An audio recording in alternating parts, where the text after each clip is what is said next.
This is the longest we've ever had to wait for a One Punch Man volume ever so far. But we're here at last. One Punch Man Volume 22 is out.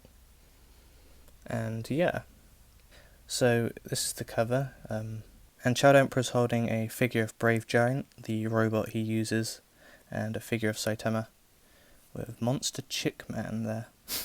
Here is the full extended cover, because obviously, Viz don't do that for some reason.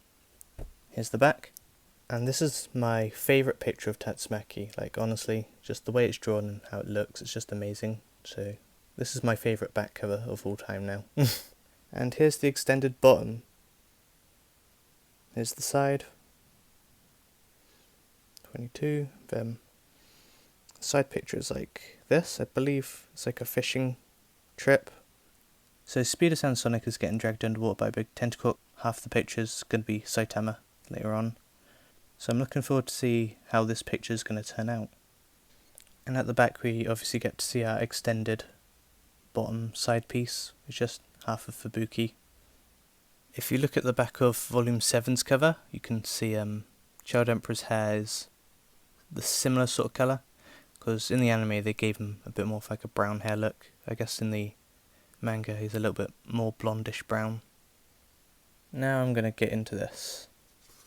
So, got a message from Juan and Yusuke, and Brave Giant is holding up the sign this time, and a really cool picture of Saitama. What I like is how it's still got the moon crater from when Saitama jumped off the moon, like from Volume 7, and it's nice to keep its continuity. We've got all our characters, and the chapters list.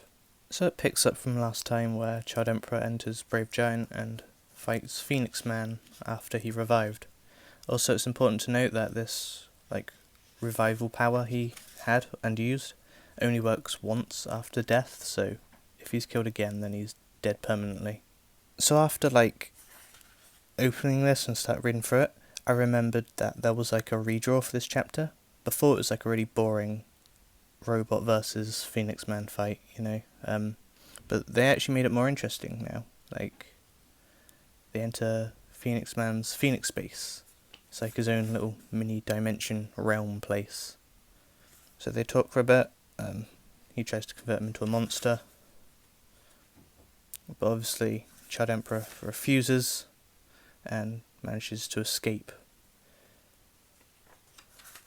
Obviously I don't think they're physically going there, but it's a mental sort of place. So yeah, I also want to mention that this Phoenix space isn't like an actual physical location. They just bring their mental unconsciousness to inside Phoenix Man's costume. So I guess if you're not in the Phoenix space, to everyone else outside you just look like you're standing there maybe. The fight continues and Phoenix Man gets another form he temporarily uses. Yeah. And it's pretty nice. It's not as bad as it was before, so it's a little bit more enjoyable this time. And crashing down far enough, they accidentally bump into Saitama, who's just wandering aimlessly in the Monster Association's base. Then yeah, he gets mixed in because there's a water flood. He notices him. And I find this quite funny.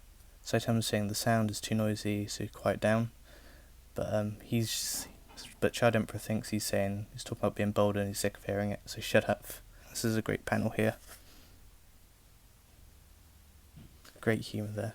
It's always fun seeing Saitama. And then yeah, he does this weird penguin mode. And the fight continues on a bit. Then Phoenix Man explains his backstory of how he used to be on a TV show where he dressed up as a phoenix, but then after getting cancelled and hatred he became one with his costume. And then he brings him back into his phoenix space, and Saitama manages to break in, so it's pretty cool. Just to show Saitama's great mental power. This is another great panel here. Yeah, and he just terrifies Phoenix Man. And then he gets a message from Zombie Man because, he feels unappreciated, and Zombie Man just lets him know that he's, he respects him with that. And Phoenix Man unleashes a power to animate the dead. So these Subterraneans, they're not alive, they're just animated corpses.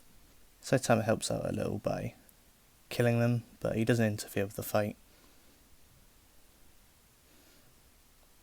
Yeah, and then Child Emperor finishes him off and puts the tickle bug under his costume. He takes off the costume and becomes Monster Chick Man, but for some reason in the Viz translation it's just Chick Man.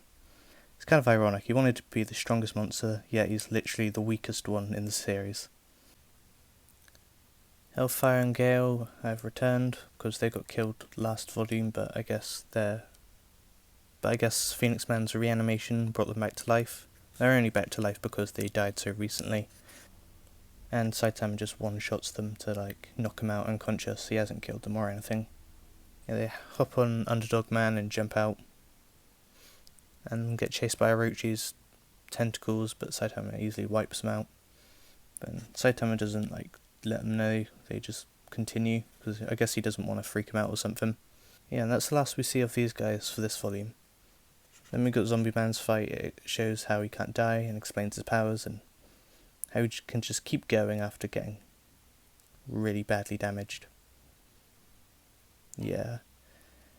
With Zombie Man, it's very gruesome and gory because it shows what would happen if a normal human was to get hurt by these monsters and they didn't have his regeneration. Because Zombie Man's a normal guy with weapons and guns. He's just very good with regeneration. He's like a mutant. So all this is going on at the same time as the Phoenix Man fight with Child Emperor. Yeah, then we got Super S or DOS versus My Mask.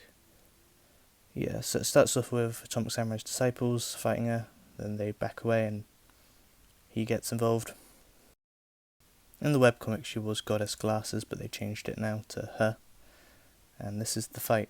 So, originally in an old redraw that Murata did, Sweet Mask kills them, but they're not killed this time, they're saved by Atomic Samurai's disciples. And he finishes her off, and they say he would have killed them and he's just talking about justice. And yeah, we know for a fact from he would have killed them because of, the old chapter that was redrawn, and he's just a heartless guy anyway, he just kills anyone that's evil, even mind-controlled. And then the Make basically is a 2-page mini story about Zombie Man at a coffee shop. And that's the end. That has been One Punch Man Volume 22. Thank you all for watching, and we've got Mob Psycho 100 Volume 7 coming in September, and Volume 23 of One Punch Man is coming in October, so stay subscribed for that. Anyway, thank you all for watching, and I'll see you in my next video. Goodbye.